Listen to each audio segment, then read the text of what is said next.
তো একটা মানুষের, তুমি বলো, তুমি যখন একটা কোনো অফিসেই চাকরি করছো বা তুমি কোনো বিজনেস করছো বা তুমি যাই করছো না কেন, একটা হাউস ওয়াইফও, মানে 365 দিনের 24x7 কিন্তু আমরা কি ডিউটি করি? দেখো, তুমি তোমার লাইফ পার্টনার তাকেই চুজ করো যারা ওই যে বলে না যে তোমার জন্য আমি তো আকাশ থেকে চাঁদও এনে দিতে পারি, তোমার জন্য আমি তো একদম মানে দুনিয়া একদিকে ছেড়ে আমি একদিকে তোমার জন্য জানও দিয়ে দিতে পারি। আমার মনে হয় সেই ছেলেদের বিয়ে করো না। আমি লাকি, আমি শ্বশুর বাড়ি খুব ভালো পেয়েছি, বাবা মার শিক্ষা খুব ভালো পেয়েছি, এবং আমার হাজবেন্ডকে, জামানকে আমি অ্যাজ আ হাজবেন্ড খুব ভালো পেয়েছি। এটা সত্যি আমার অনেক ভালো ভাগ্য। তো আমি ভালো আছি, প্লিজ তোমাদের কাছে অনুরোধ আমাকে ভালো থাকতে দাও। আর তারপর শানি তো এখানে থাকে না, সেটা জানো। শানি মোটামুটি ছুটি পেলে কখন কতবার বাড়ি যাচ্ছে সেটা কি তোমরা বুঝতে পারছো? হ্যাঁ সাফিয়া, তুমি তো ধরা পড়ে গেলে, দেখলে তো তুমি সেদিন এক বললে আরেকদিন এক বললে। কেন বাবা, আমি কি এখান থেকে মানে তোমাদের সাথে লোকাচুরি খেলছি, ধরা পড়ে যাবো? তো এই মানুষগুলোর জন্য, মানে ওই 50 থেকে 100টা মানুষের জন্য আমার বড় জোরে, আমি হাত জোর করে বলছি, প্লিজ আমার ভিডিও দেখো না। আমি ভালো না, আমি সত্যি খুব ভালো না, আমার ভিডিও দেখো না। তোমাদেরকে হাত জোর করে আমি বলছি, আমাকে ইগনোর করো, আমার ভিডিও স্কিপ করো, আমাকে ব্লক করে দাও। আমরা ঈদটাকে খুব ভালোভাবে কাটাতে চাই, ঈদের আগে কোনো নেগেটিভিটি আনতে চাই না। Good afternoon everyone and welcome back to a new blog. ঘড়িতে এখন দুপুর 3টে বাজে। আজকে এখন থেকে ব্লগটা স্টার্ট করছি। ইনায়াকে আমি মানে উঠে স্নান দান করে খাইয়ে দাইয়ে ওকে একদম ভালো করে ঘুম পাড়িয়ে দিয়েছি। তারপরে এখন আমি যাবো রান্নাঘরে, রান্না বসাবো, কারণ আজকে আবার তাব্বু ব্যাক করছে। তাড়াতাড়ি করে আজকে সবকিছু করতে হবে। তো চলো কি কি করছি না করছি এবং আজকের ব্লগটাকে এখান থেকে স্টার্ট করছি। মানে রোজার মাসে সময় যে কিভাবে চলে যায় আমরা বুঝতেই পারি না। ভাবো মানে কি করে যে দুপুর 3টে বেজে গেল কিছুই বুঝতে পারছি না।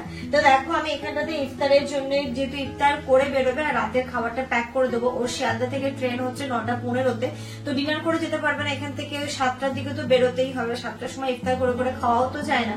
তো ইফতারের জন্য এখানটাতে আমি ছোলা সেদ্ধ করতে বসিয়ে, ছোলা ভাজা হবে। আর আজকে রাতের রান্নাটা এমন ভাবেই করবো যেটা হচ্ছে গিয়ে ওকে যেন আমি টিফিন বক্সে করে দিলে চামচ দিয়েও খেয়ে নিতে পারে। তো যেমন বললো যে তাহলে একটু চিকেন এনে দিই, চিকেন রাইস করো। তো ঠিক আছে, যেটা আমি চিকেন রাইস করি সেটাই করবো। আর এখানটা দেখো মাংসটাকে আমি ম্যারিনেশন করে রেখে দিয়েছি, একটু আদা বাটা, রসুন বাটা, একটু লঙ্কা গুঁড়ো আর টক দই আর লবণ দিয়ে মানে ম্যারিনেশন করা আছে। এবার আমি ফটাফট করে আগে রাতে রান্নাটা বসিয়ে দেবো, তারপরে ছোলাটা সেদ্ধ হোক, ছোলা ভাজা হবে। ভাজাভুজি কি কি করছি চলো দেখতে থাকো। আজকে তো মানে তাব্বু মোটামুটি 7টার দিকে, 7টা 6:30টায় বেরোবে, আজকে আগে সবকিছুই করতে হচ্ছে। তো ড্রিঙ্কস এর মধ্যে লস্যিটা একটু করবো। সেদিন লস্যি খেতে এত ভালো হয়েছিল, তাব্বুকে খাওয়াই। আসার পর থেকে কদিন ঘুরোতারায় এমন সিচুয়েশন গেল, একটু লস্যিও করিনি। তো এখানে জামান নিয়ে এসছে দই, এটা দিয়ে দেবো। জামানের প্রসেসেই করবো, কিন্তু খুব সুন্দর হয় খেতে। খেয়েছি জামানের হাতে লস্যি কখনো? আজকে একটু ভেবেছিলাম ইফতারে হালিম করবো, ডালের জোগাড় ছিল না। 2 প্যাকেট দই দিয়ে দিলাম, এবং চিনির পরিমাণটা এবার দিয়ে দেবো। চিনি এখানটাতে, আর এর মধ্যে যাবে একটু রোজ ওয়াটার। 3 গ্লাসে জামান বললো 6 চামচ 7 চামচ, তাই তো? 3 4 মানে কি বলতো, একটু হালকা মিষ্টি যারা খেতে পছন্দ করো হালকা মিষ্টি দেয়। বাট আজকে যেহেতু তাব্বু খাবে তাই আমরা প্রপার ওয়েতেই করছি, যেন একদম কোন রকমের কোনো খামতি না থাকে। ব্যাস, আগে এটাকে আমি ঘুরিয়ে নেবো, তারপরে এর মধ্যে জল অ্যাড করবো, তারপরে এর মধ্যে একটু গোলাপ জল অ্যাড করবো, দেন ফ্রিজে রেখে দেবো।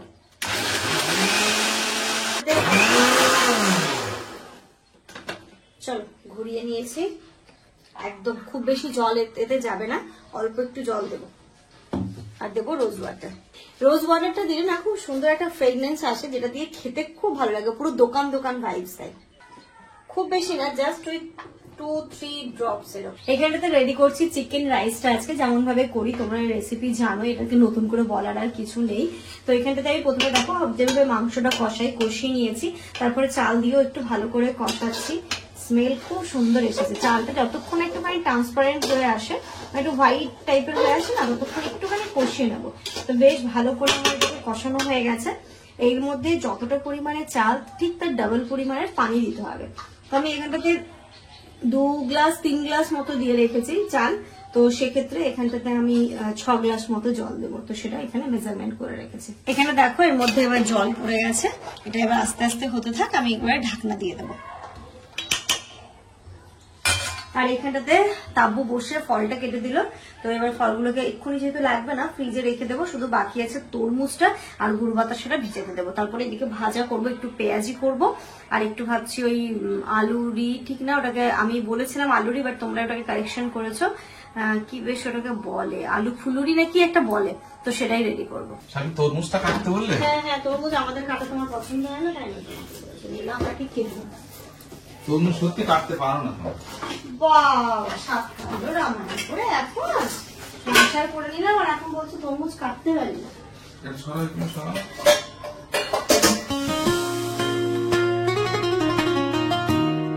একদম পাতলা পাতলা করে এই যে তাবুকে বলেছিলাম আলুটা কেটে দিতে, ও আলুটা কেটে দিয়েছে। এই কয়েকটা আলুরি করবো, আর করবো পেঁয়াজি, ও দিচ্ছে পেঁয়াজ কুচিয়ে, সেটার পেঁয়াজি হবে।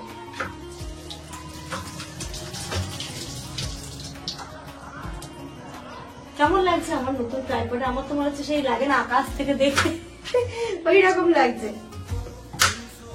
এই কয়েকটা দিন এত মজা করে আমাদের কাটলো, একসাথে ইফতার করতাম, একসাথে সেহরি করা, রাতে খাওয়া, তাব্বু চলে যাবে আজকে, একটু মনটা খারাপ হচ্ছে। তাব্বুরও খারাপ নাকি? তাব্বু হ্যাঁ ঈদের সময় দেখা হবে, কিন্তু এখন বেশি মন খারাপ হয় আমার জন্য। ভাবো ইনায়াটা এলো কার কাছ থেকে? আর দেখো না মুড়ি মাখাবে, মুড়ি টুড়ি মাখিয়ে 5টা আগে থেকে, যেহেতু তারপর হচ্ছে 6টার সময় ট্রেন, এই 6টা না 7টা, কিন্তু বেরোতে তো আবার 4:30। এবার হচ্ছে কি হবে না, সব মুড়ি টুড়ি মাখিয়ে চপ টপ রেডি। আমি বলবো মুখটাকে তোমরা রেডি রাখো, আজান হবে আর খাওয়া শুরু করবে। না ব্যাপারটা সেই নিউ মার্কেটের মতো। আমি যে এতগুলো ইফতার নিয়ে বসলো, কিন্তু ফটাফট করে খাওয়া হয়ে গেল কি করে? আমাদের হচ্ছিলই না, বলো? ওই জন্য আমাদের সব থেকে লেট হচ্ছে।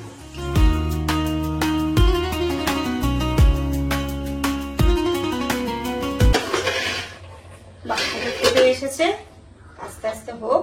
আর এখানটাতে আমি দেখো আলুরি গুলোকে ভাজছি। আজকে একদম তাড়াতাড়ি করে ভাজাভুজি গুলো করছি। ঘাস এখনো আছে, এখনো প্রতিদিন কাটেন? কালকেই তো এখানে অনেক গরু বেঁধে রেখে গেছিল। হ্যাঁ আপনাদের কি গরুর জন্য কাটেন না ছাগল? ছাগল হয়ে গেছে, দেখো এখানে অনেক কটাই হয়ে গেছে, আর একবার দিলেই হয়ে যাবে। দোকানের মতো হচ্ছে, আজকে খুব ক্রাঞ্চি হচ্ছে ব্যাপারটা। বেসনটা ভালো গুলো, বেসন গোলা ছিল, তাই জন্য তো ফটাফট করে এটা করলাম। সেদিনের চপের বেসন, তার মানে কি ভালো হবে? আরো ভালো হবে। বেসন আগে দিয়ে গুলে রাখলে ভালো হয়, বলো? আগে থেকে। হ্যাঁ আমাকে এক দিদি ভাই বলেছিলে যে দিদি তুমি যখন বিকেল বেলা করছো, সকালবেলা বেসনটাকে ভালো করে ফাটিয়ে রাখবে, তাহলে দেখবে খুব ভালো হয় চপ পেঁয়াজি যাই করো না কেন। পেঁয়াজি না, সরি, চপ বেগুনি। কিন্তু তোমার এই ট্রাইপডটা কেনার পরে কিন্তু অনেক সুবিধা হয়েছে গো, অনেক সুবিধা। সব থেকে কেন সুবিধা হয়েছে, ওই ট্রাইপড থেকে আমাকে নিচে রাখতে হতো, উপরে এটা যেমন স্ল্যাবের উপরে আছে। কালকে তোমরা মানে কালকে যে ব্লগটা গেছো, ওই ব্লগে তো ম্যাক্সিমাম যেগুলো দেখেছো আমি একা একাই শুট করেছি এবং এই ট্রাইপডেই করেছি। তো কি হতো না, ইনায়া খুব ডিস্টার্ব করতো নিচে থাকলে, বাট এটাকে যে স্ল্যাবের উপরে রাখছি, ইনায়ার তো চান্সই নেই ডিস্টার্ব করার। তো বেশ ভালো হয়েছে, এটা অনেকদিন আগে থেকে কিনবো হচ্ছিল, বাট ওই অনলাইন নেবো ভাবছিলাম যে ঠিক আছে একবার যদি যাই নিউ মার্কেট, তাহলে যেখান থেকে নিই তোমরা জানোই সেখান থেকে নিয়ে নেবো। তো এবার সেদিন যাওয়া হলো, তো ফটাফট করে নেওয়া হয়ে গেল। ঘড়িতে এখন 5:15 বাজে। আজকে আমাদের সবকিছু রেডি হয়ে গেছে, ওইদিকে শুধু তাবু পেঁয়াজিটা ভাজছে, আমি সবকিছু করে দিলাম। আমি ওদের খাবারটা বাড়ছিলাম বলে ও বললো আমি ভেজে দেবো, আমি ঠিক আছে ভাজ। আর এখানটাতে তাবু ট্রেনের জন্য খাবার দিয়ে দিয়েছি, আর এই টিফিন বক্সে সানির জন্য দিয়েছি। সানি তাব্বু এখান থেকে তো জামান তুলে দেবে, সিরাজাতে সানি আসবে। সানি আর বাবার সাথে আজকে আসবে না, ও রুমে ব্যাক করবে, কারণ এখান থেকে ও সকাল সকাল রোজা রেখে জার্নিটা খুব কষ্ট হয়ে যাচ্ছে। তো ওর জন্য দিয়ে দিয়েছি, ওকে বললাম মেসে বলে দিস যে একটু রাতে খাবি না, তো এখান থেকেই প্যাক করে দিলাম। ও বলছে তাব্বু বলছে চিকেন পোলাও, যে চিকেন পোলাও আর কি পোলাও, চিকেন পোলাও। তো বলছে ও আচ্ছা পোলাও চিকেন খাইবো, তাই তারা দইটা শুধু নিয়ে নিস, কিনা তারা রায়তা করে নিস। বললে না ঠিক আছে ঠিক আছে ঠিক আছে ঠিক আছে, চল মা ইফতার করবো, চলো। এই দুটোকে ঘরে নিয়ে গিয়ে রাখবো। ঘড়িতে এখন 5:30 বাজে। আমি সবকিছু এবার ঘরে নিয়ে আসছি, ঘরে বসে ইফতারটা করবো। আর একটা বাচ্চা কিন্তু এক্ষুনি তরমুজটা দেখলে মোটামুটি এক্সাইটমেন্টে লাফাতে শুরু করবে, তো ওকে একটুখানি ওটাকে সাইড করে রাখার চেষ্টা করছি। ওই যে মামা কি নেবে, তুমি কি নেবে? লস্যি তো সেই কখন করে রেখেছি, এখন লস্যিটা নিয়ে গিয়ে গ্লাসে গ্লাসে ঢেলে দেবো। ও এই খেজুর বের করা হয়নি তো গো মাম্মা, না খেজুর ছাড়া ইফতার হয়? এখানে লস্যিও ঢেলে নিয়েছি, ঠান্ডা পানি গরম পানি নিয়ে চলে এসেছি। আমি যে খেজুর বের করতে ভুলে গেছি, খেজুরটা নিয়ে আসবো। আর একটা ওই ডাস্ট ওই যে খেজুরের খেয়ে ফেলার জন্য যে ডাস্ট ফ্যান বলো।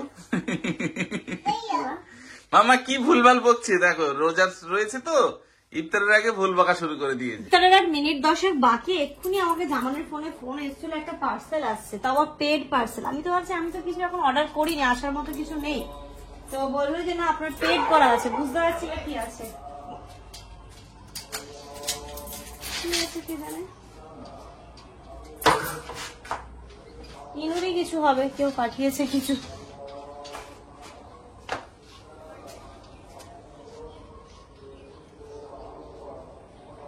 পেড করা আছে, এই যে দেখো। খুলবো গো, এখন খুলবে, খোলো। তাব্বু আছে দেখি। ইনায়া জামানের নামে, আমার যতদূর মনে হচ্ছে এটা শিল্পী আন্টি পাঠিয়েছে। এখানে দেখো সুন্দর একটা টপ, আর এটা হচ্ছে ডাংরি টাইপের স্কার্ট, আর এখানে একটা টুপি। সত্যি এটা শিল্পীই পাঠাবে, কারণ এই অ্যাড্রেসটা ওই জানে, টুকটুক করে শুধু ইনুর জন্য গিফট পাঠাতেই থাকে। এটা ঈদের ড্রেস ইনুর। আর একটা অ্যাড হলো, না সময় হয়ে গিয়েছে না ইনু। হ্যাঁ, বিসমিল্লাহির রহমানির রহিম। আল্লাহুম্মা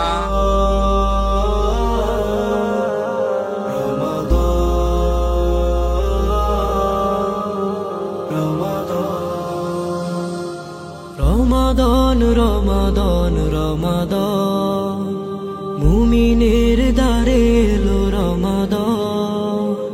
নিয়ে এসো গো দা।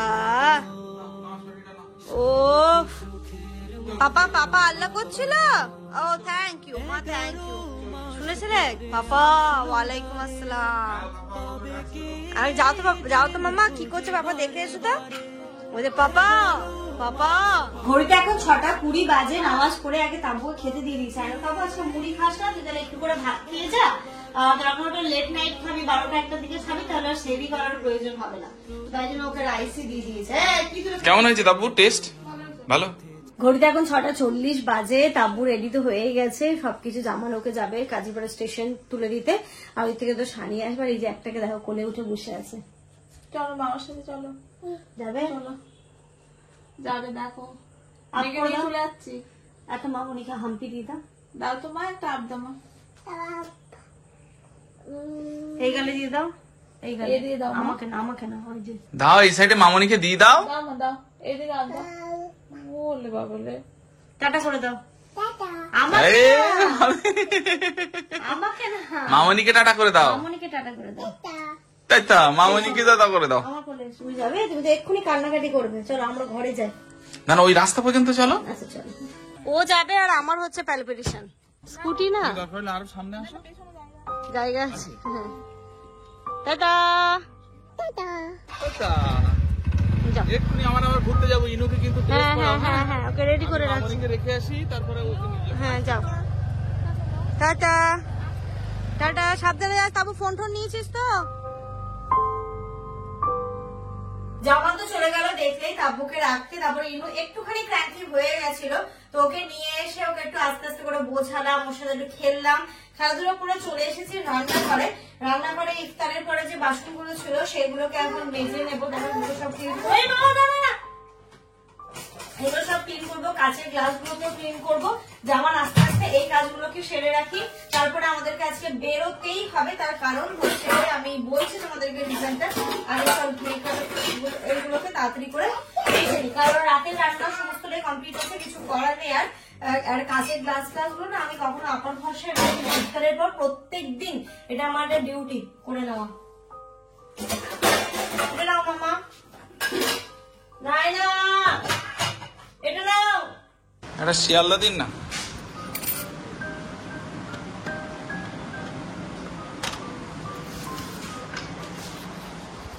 চল, এই জায়গায় পড়বে লেডিস, বুঝলে? এই তো মহিলা কামরা। চলো, ট্রেন ঢুকছে। তাব্বু ব্যাগগুলোকে নিয়ে নাও। এইভাবে নিয়ে তো উঠতে পারবে না। আমি এটা তুলে দেবো। হ্যাঁ,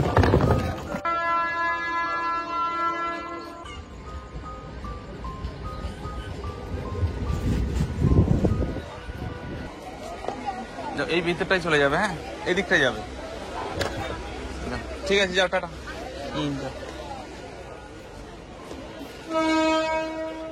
এই ভিতরটায় বসে যাও। হ্যাঁ, এখানে বসে যাও।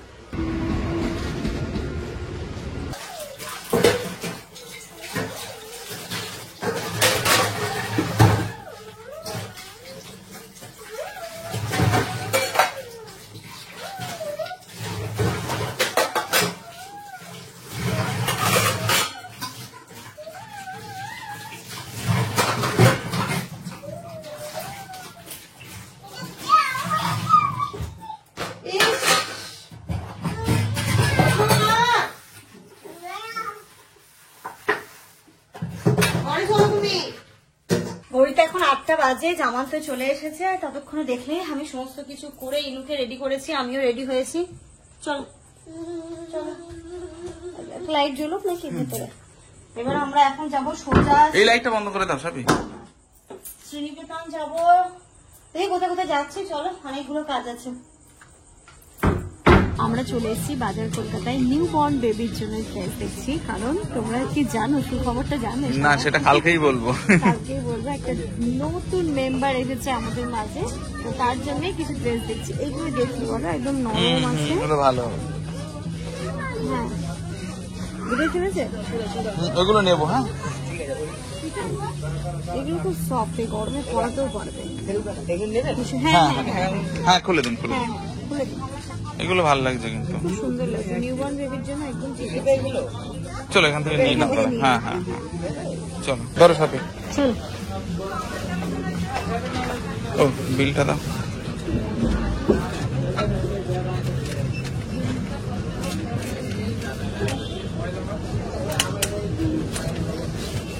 ঘড়িতে এখন 8:30 বাজে। এখানে কাজটা কমপ্লিট হলো, সোজা শ্রীনিকেতন যাবো। আম্মা, আমিনা আপা, আছিয়া, এদের জন্য শাড়িটা দেখে নেবো, কারণ কালকে আমরা বাড়ি যাচ্ছি। তাই দিচ্ছেন সেটা পরে বলছি, বাড়ি গিয়ে আপাতত তাড়াতাড়ি চলো, মানে শ্রীনিকেতন 9টায় বন্ধ হয়ে যায়। চলো চলো, এখান থেকে যেতে পারবে? দেখো তো। 1 hour later. আমরা বাড়ি চলে এসেছি বাজার কলকাতা থেকে। এখন বাজে ঘড়িতে ওই মোটামুটি 10টা মতো। আমরা বাজার কলকাতা থেকে শ্রীনিকেতনে গেছি, বাট বাজার কলকাতায় আমাদের এতটা লেট হয়ে গেছে, তখনই বললাম না 8:30 বেজে। তারপর রাস্তায় একটু জ্যামও ছিল। এবার ওখানে গিয়ে পৌঁছতে 9টা বাজতে 10 মিনিট বাকি। এবার ঢুকেছি এবং ওনাদের একদম জানো 9টায় কিন্তু শ্রীনিকেতন বন্ধ হয়ে যায়। এবার তারা ক্লোজ হবে। তারপর আজকে আবার স্টক ঢুকেছে ওদের, তো সেটার জন্য আরোই তারা দিচ্ছে। আমরা মোটামুটি এটা দেখলাম, পছন্দ করলাম, বাট ওই একটা দেখলে তো হয় না, শাড়ি আরো দেখতে হবে। আমিনা আপা, আছিয়ার জন্য, আম্মার জন্য। তারপরে ভাবলাম, ভেবে রেখেছিলাম কি বলতো, যে তাব্বু আসুক, তাব্বু চলে যাবে, তারপর তো কয়েকটা দিন সময় পাবো, আরামসে কিনে নেব। কিন্তু কালকে আমাদেরকে এমার্জেন্সি বাড়ি যেতে হচ্ছে। আমাদেরকে হেলথ সেন্টার থেকে ফোন করেছিল ইনুর ভ্যাকসিনের জন্য।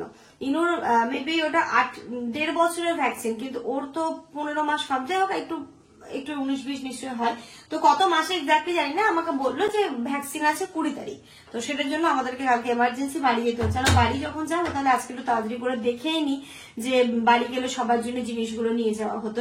বাট আমরা মোটামুটি এটা পছন্দ করে এসেছি, দেখা যাক এখান থেকে নেবো নাকি আদারওয়াইজ বসিরহাট গিয়ে, ওইখানে অনেক অপশন আছে, ওইখানেও শ্রীনিকেতন আছে, ওইখানটা তো যদি সালোয়ার নিতে চাই সালোয়ার, যা কিছু দেখে কালকে আমি হয়তো ওখান থেকে নেওয়া হবে। কি করবো এখনো জানি না, আপাতত দেখা যাক কি হচ্ছে।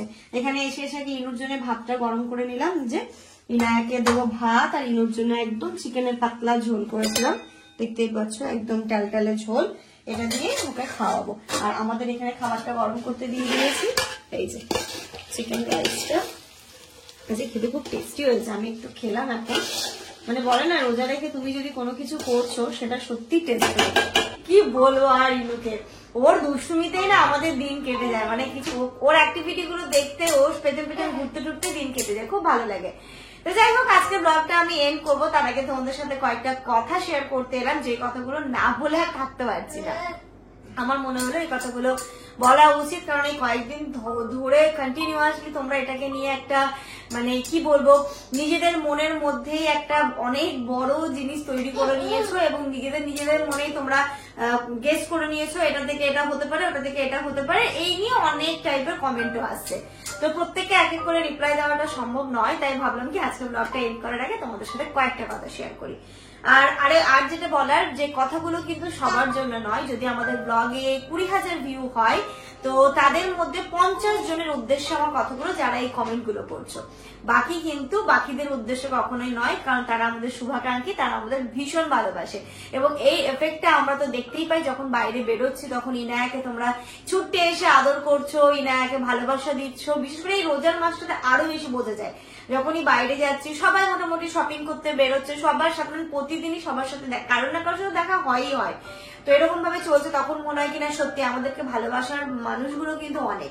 তো তার মধ্যে 50 থেকে 100 জন মানুষের উদ্দেশ্যে যে কথাগুলো বলবো সেটা হচ্ছে, আমাদের লাস্ট একটা যে শপিং ব্লগ গেছে, যেটা হচ্ছে গিয়ে ইনায়ার অনেক কিছু জিনিস আমি নিয়েছি, সেগুলো তোমাদের সাথে শেয়ার করেছিলাম। তার সাথে আমি দুটো সালোয়ার নিয়েছিলাম, সে দুটো শেয়ার করেছিলাম।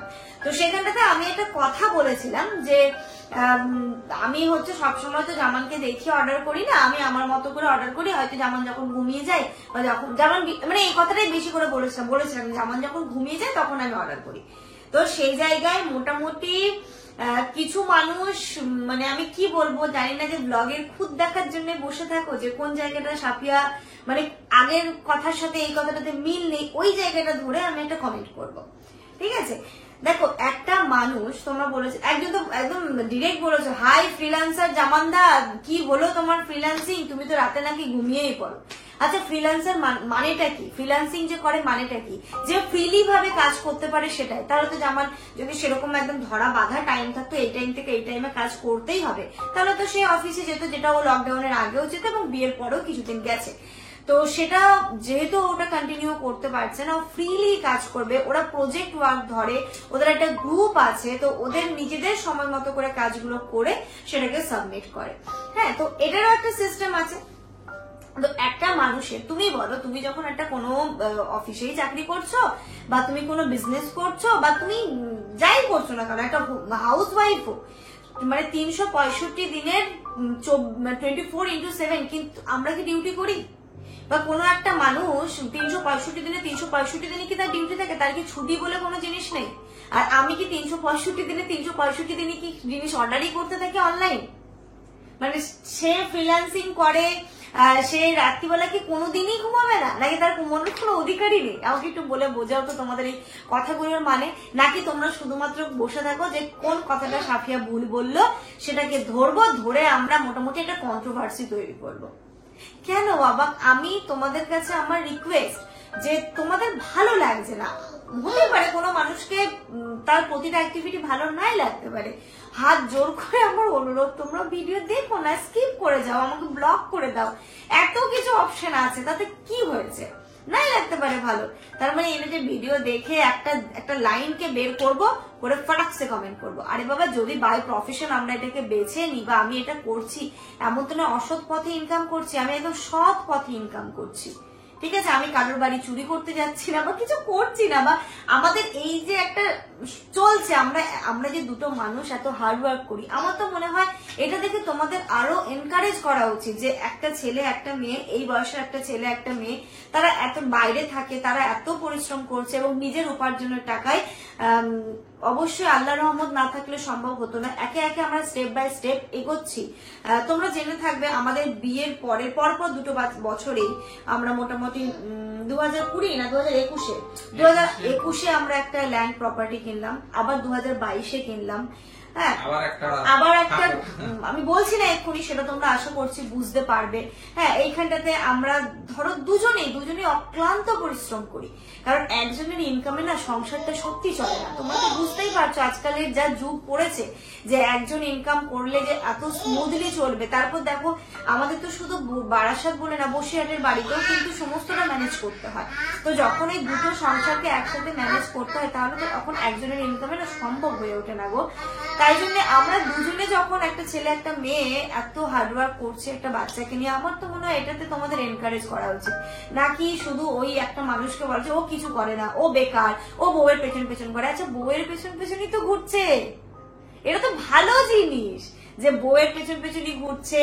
হ্যাঁ, তারপরে ও আমাকে হেল্প করে দিচ্ছে, এটা তো মানে বাজে কিছু করছে না, তাই না? আমার তো মনে হয়, তোমাদের পয়েন্ট অফ ভিউতে কি মনে হয় আমি বুঝতে পারছি না, কিন্তু আমার তো সেটা মনে হয়।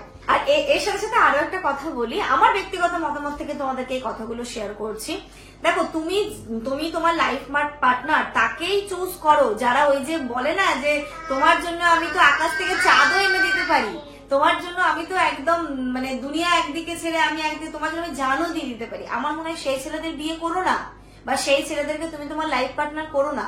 লাইফ পার্টনার তাকেই করো দিনের শেষে তোমরা যখন দুজনেই প্রচন্ড টায়ার্ড, দুজনেই কেউ একজন অফিস থেকে ফিরেছো, বা আমি সারাদিন সংসার সামলাচ্ছি, বাচ্চা সামলাচ্ছি, তারপর রাত্রিবেলা খাওয়ার পরে একটু এনার্জি বাঁচে না। যদি তুমি মনে করো আমরা একসাথে ডিনার টেবিলে বসে খাচ্ছি, তোমার হাজবেন্ড যদি বলে ঠিক আছে তুমি বাকি ক্লিনিং গুলো করো, আমি বাসনগুলো ক্লিন করে দিচ্ছি, বা তুমি বাসন ক্লিন করছো আমি টেবিলটা ক্লিন করে দিচ্ছি, বা আমি বিছানাটা ঠিক করে নিচ্ছি, সেই ছেলেকেই বিয়ে করো। দেখবে লাইফে অনেক সুখী হতে পারবে। ওই যে আসমান থেকে চাঁদ এনে দেবো সেটা কিন্তু একদমই বাস্তব না, এগুলো পুরোটাই অবাস্তব। সেই ছেলের সাথে তোমরা কখনোই সুখী হতে পারবে না। ওই যে ছেলেগুলো বলে না আসমান থেকে তোমার জন্য চাঁদ এনে দেবো, দেখবে ওই ছেলেগুলো কি করে জানো তো, একদম খাবার টেবিলে তোমার রান্না তো খুদ ধরবেই, মোটামুটি লবণ হয়নি তো হলুদ হয়নি, এটাতে এই হয়নি ওটাতে ওই হয়নি, তারপরে একদম খাবার টেবিলে পেট ভরে খেয়ে ঢেকুর তুলতে বিছানায় গিয়ে শুয়ে পড়লো। বাকি মোটামুটি তুমি পরিষ্কার করো, তুমি বাসন মাজো, তুমি সবই করতে থাকো।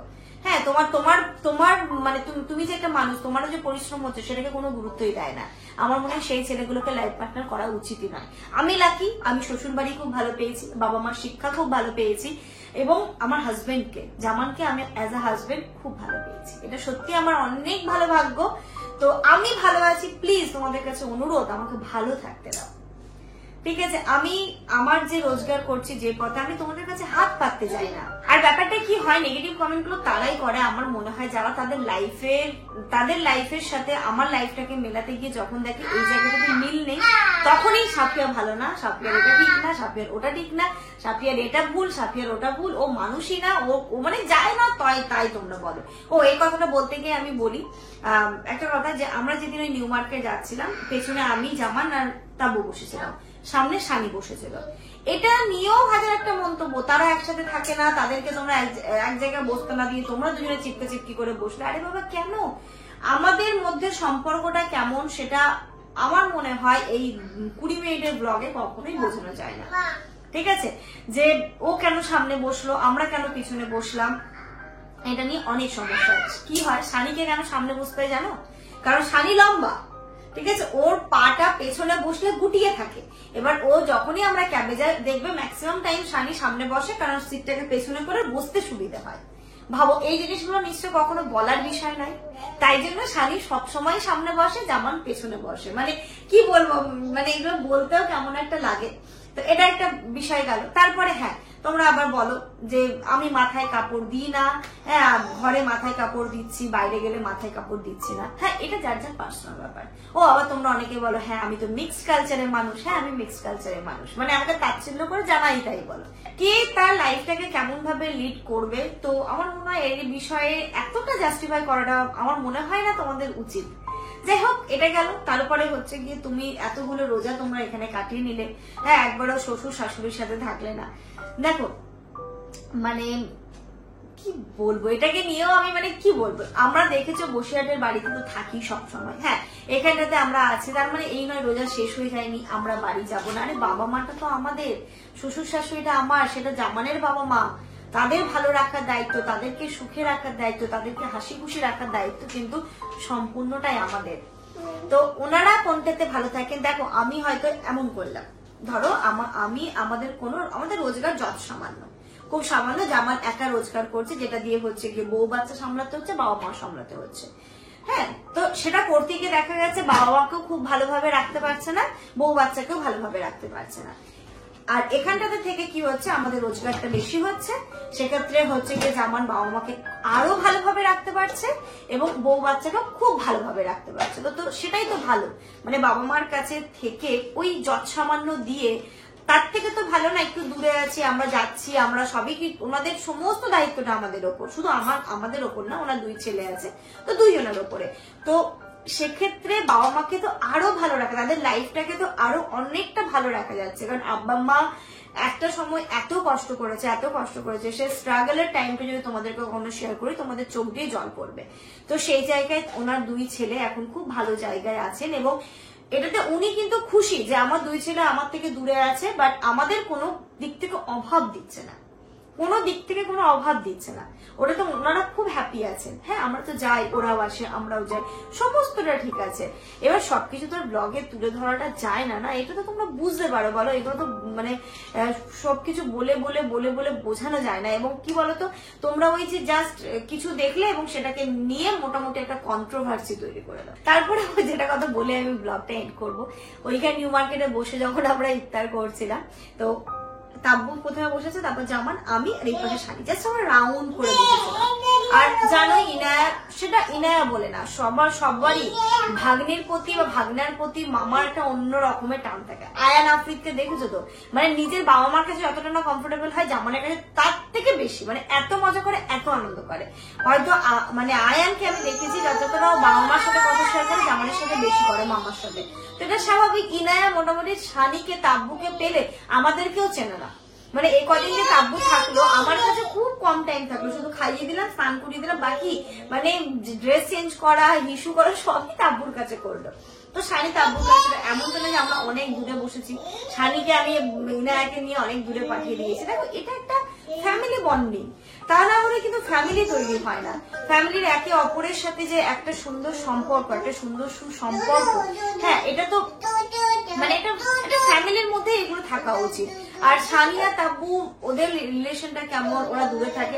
এখানে তোমরা ব্লগ দেখছো 20 মিনিটে, এখানে যখন তাব্বু আছে, সানি আছে, তো ওরা নিজেদের মতো করে টাইম স্পেন্ড করাতে আমি বাধা দিইনি, আর দেবই বা কেন বলো? অ্যাজ আ দিদি আমার তো মনে হয় না যেটা কেউ কখনো করবে।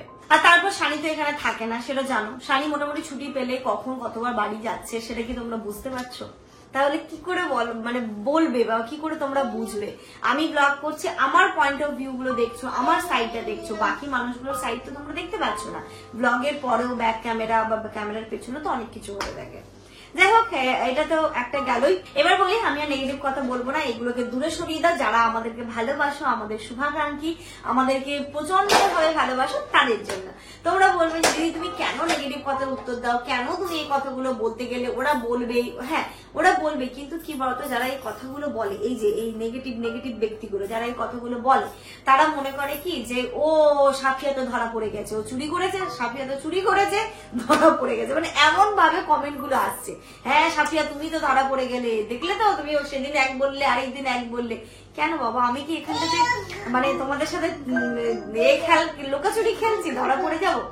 তো তারা মনে করে কি আমি কিছু জানি না, আমি কিছু বলতেই পারি না, এই যা সাফিয়াকে বলি ও আর কিছুই জানে না, ও কিছু বলতে পারবে না, ওর এবার মুখটা বন্ধ। কিন্তু না, আমি সবই জানি, সবই বলতে পারি, কিন্তু কি বলতো এইগুলোকে আমি খুব বেশি বলতেও চাই না তোমাদেরকে, কারণ আমার ব্লগটা হচ্ছে লাইফস্টাইল ব্লগিং।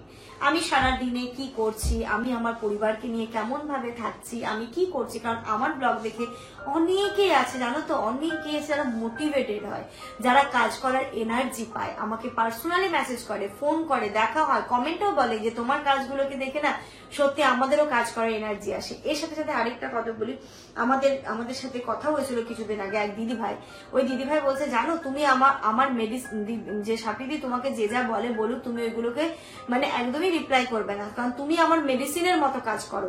কারণ সেই কথাটা শুনে আমার গা জাস্ট কাটা দিয়ে উঠেছিল। উনি একটা কোনো কারণে প্রচন্ড ডিপ্রেশনে চলে গেছিলেন, মানে প্রচন্ড ডিপ্রেশন, মানে সুসাইড পর্যন্ত উনি চলে গেছিলেন। তারপরে ডক্টর, উনি সাইকিয়াট্রিস্ট দেখিয়ে আস্তে আস্তে কাউন্সিলিং করতে করতে তখন ডক্টর ওকে জিজ্ঞেস করে তোমার কি করতে ভালো লাগে, তুমি কি মানে কিছু তো একটা কাজ আছে তোমাকে করতে ভালো লাগে। উনি বলেছিলেন যে সাফিদির ব্লগ দেখতে ভালো লাগে আমার। তবে যে ডক্টর ওনাকে সাজেস্ট করেছিলেন যে তুমি ওনার ব্লগ সারাদিন যখনই ভালো লাগবে না তুমি দেখবে।